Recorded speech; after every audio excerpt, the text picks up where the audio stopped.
Good morning. Oh, what a beautiful day. Low humidity, cool. As a matter of fact, I'm in a t-shirt and it may be a little too cool for a t-shirt, but I've been putting off this project for quite some time here, and that's the picnic table top. I sure do miss my truck, but I got to make do with what I got. So we're going to get the big van, the 90 Ford van, and we're going to try to get six foot 2x6s in there, because I want to have Home Depot cut 2 feet off of each 8-foot ones. So let me show you what I want to do here. By the way, I'm shooting in WVGA. It makes it so much easier to edit, so much quicker. I don't have hours to render. It takes 6 2x6s to do the top, 6 foot long. So we're going to use Douglas fir, but you don't want to use pressure treated wood on the top of a picnic table. Even though we're not going to be using this picnic table all that much, we can't leave it topless here.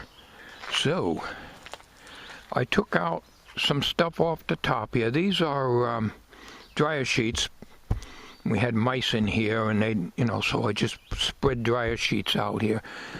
What I want to do is, after Home Depot cuts them 6 foot long, because that's what I need, we're going to put 3 here and 3 underneath the seats here. I'll just take out that snow brush and move it out of the way. So I should be able to get a total of 6 in here, which is what I need. And the last time I priced them, they were a little less than $6 a piece for Douglas fir. I hope they didn't go up in price.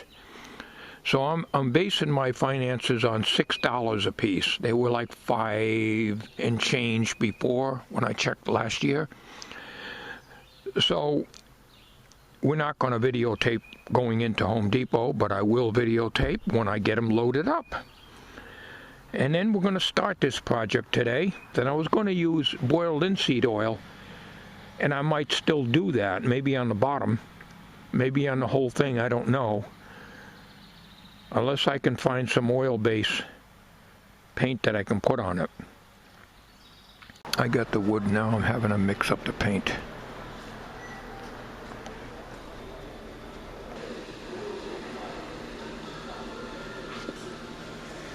They're going to add coloring to this one here. This is oil-based.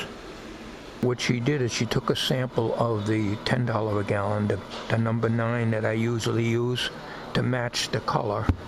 And now she's going to put the coloring into the paint. I figured I'll go this way instead of using the bare linseed oil. Okay, you got it in, huh? Huh? You got it in already, huh? Oh, yeah. And now you just shake it. Could you shake that up for me? Or you're going to do that anyway? I don't think you want a whole tin just sitting in the middle. That's for sure. I was going to go with boiled linseed oil on the wood first, but then it would take a long time to dry, and then I'd put this on over the top of it. Yeah. I think I'll just go this way and put oil base. I'm trying to save time. I don't want this to go on for months. Yeah. Because I heard it takes several months for that boiled linseed oil to dry enough that you can put latex over the top of it. Yeah. So. Yeah. Yeah. Nope. Understandable. All right. We can't be dragging this project out for 2 years.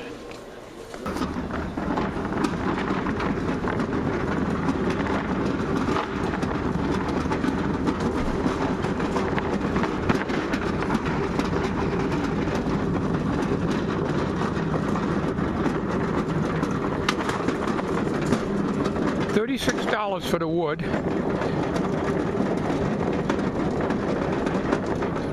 And the cost of paint was extra. Okay, I'm going to load this in. I'll be right with you. Okay, yeah, I got all 6 pieces underneath the seats here. And they come out between the seats. The 6 cutoffs, so we don't waste anything. You're paying for it. It's stupid to leave them behind. Okay, and the paint sticks down here. We got tree here and tree down here.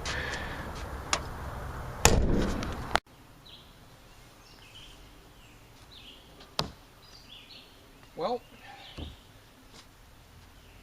we picked out the best wood there. The guy and myself at Home Depot picked out the best 2x6 Douglas fir. They're fairly smooth. I may not have to use too much belt sanding on them, maybe just a regular sanding. But on the edges here, I might hit them with the belt sander. But you know, I might wait and do that when they're already secured on there. But what I want to do first is naturally prepare these and sand them up and everything else. And if I need the belt sander, I'll bring it out. But what I want to do first is to get the materials I need to do the sanding. And then I'm going to pre-paint, after I sand, I'm going to pre-paint all these boards. Now the girl told me that I had her read the label because I couldn't read the fine print. It's good for 100 square feet. So you've got 6 foot long pieces, 36 inches wide.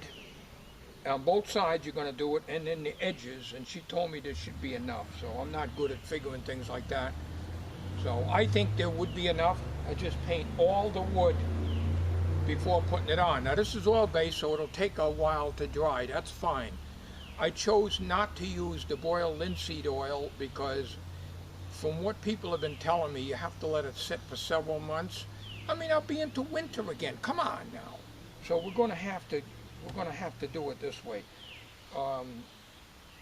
So let's get started on this. Now, first thing I'm going to do is prepare this, and then we'll get right back on the video. So this is oil-based Bear, and she mixed it and with the tint to give it my redwood look. Now it appears that the grain is running this way, okay, but I may have to. This is smooth here, but it's got a knot here.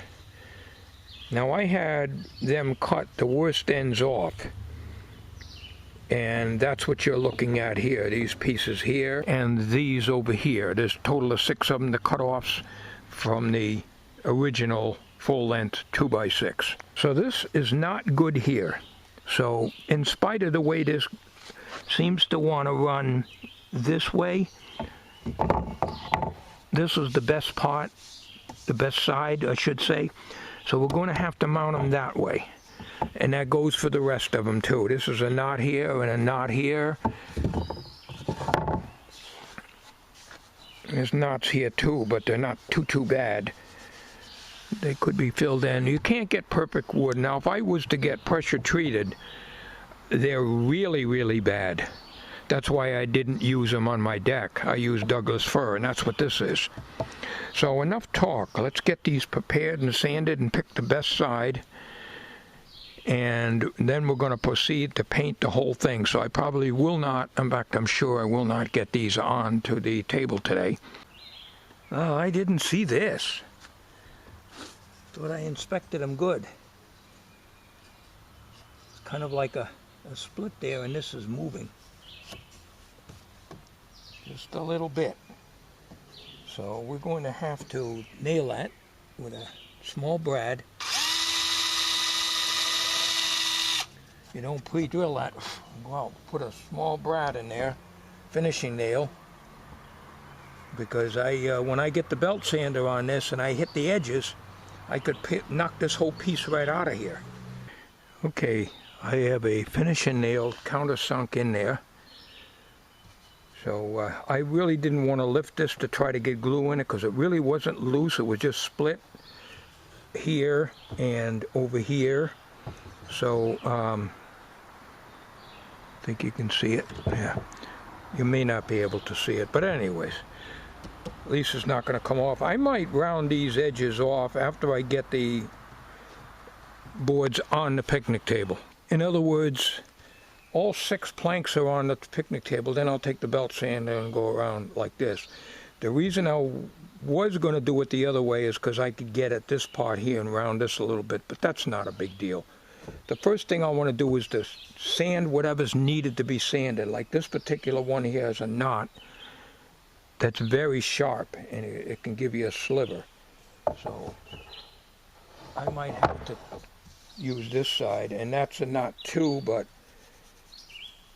it's not sharp. But unfortunately, well, I think the grain is, you could probably see that split right there. I can't even tell if I'm in camera. I cannot see that viewfinder, I'm sorry. I cannot see it. Okay, there's a split right here. And so I got a nail in there to hold it. But I'm going to have to pick the best sides, regardless of whether the grain is up or down. You know, I can't help it. I got to pick the best side. That's got to be up, regardless. As you can see, they came out pretty good with just the hand sanding. So I won't need the belt sander. Like when I originally built that picnic table, replaced the top on it back in 1985, I used a belt sander after all the wood was on, and then I just rounded everything off. But I don't really need to round it off too much, just to make it nice and even. So basically what I'm doing is just going around like this.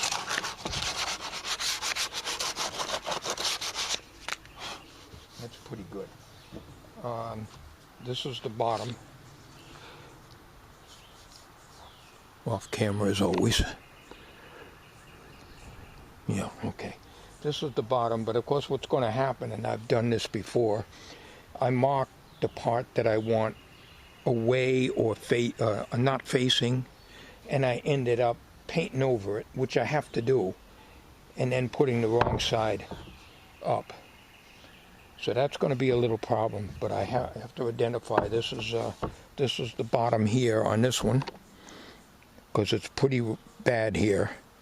In spite of the grain, which way it goes, and it happens to be that the grain is running with me. In other words, grain is going like this, and this is faced up, and that's the way you really want to use them, but this one I really can't tell. So I'm going to go sand the rest of these, and then there'll be a final sanding when they're on the top of the picnic table. Okay, I had to pick the best side, even though the grain is running the opposite way. This is pretty bad here. I don't think you can see that. So I marked the B on it. So what I'm going to do is I'm going to paint all the bottoms, but I'm only going to paint the bottoms with one coat. And then after I paint the bottoms with one coat, when it starts drying, I'm going to take my magic marker and I'm going to mark again, because this is going to be covered up, to make sure that that is the bottom. And then I'm going to flip them over when they're pretty well dry, and then do all the tops. And I'll do the tops with two coats.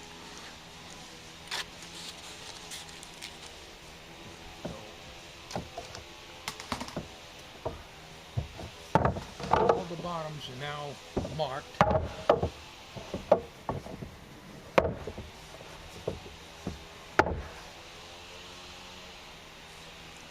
So if I do that and paint all those using one coat, I'll be fine. As you can see over here,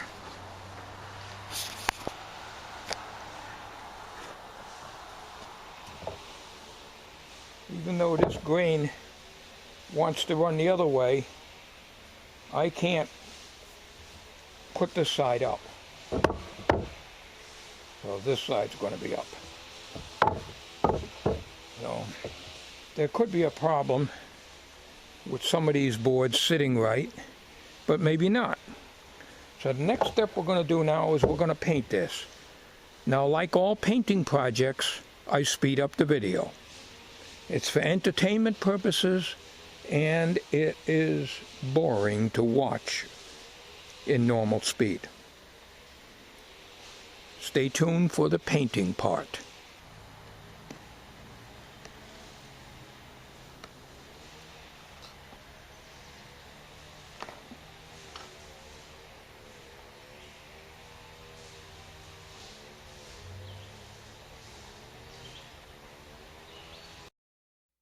I'm a little bit drunk, I'm a little bit drunk, 'cause I'm drinking, drinking, drinking. I'm a little bit... I just hope that the paint isn't so thick that I'm not going to have enough to do both sides. It's supposed to do 100 square feet, but it is pretty thick, and that's the way it's coming out of the can, so I don't want to try to thin it out or anything.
Alright, got all the ends and the sides done and the bottom, so we're going to let that dry a little bit.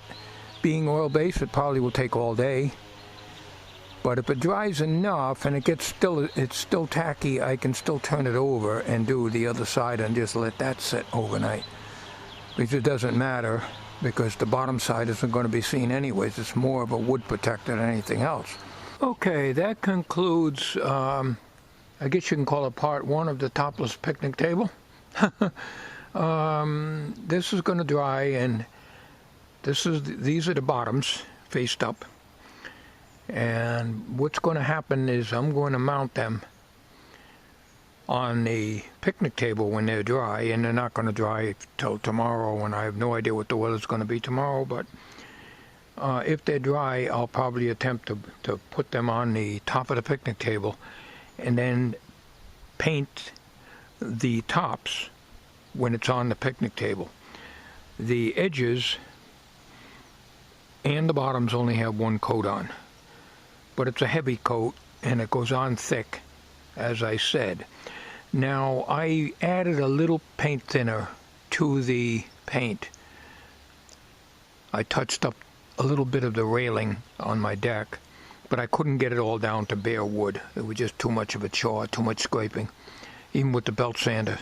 So I just got the best I could and just painted it. And I thinned it out with probably maybe 2 caps full of paint thinner in that small can. So it shouldn't hurt it. It is oil-based anyways. So that's it for today. Stay tuned for part 2, coming to a computer near you real soon.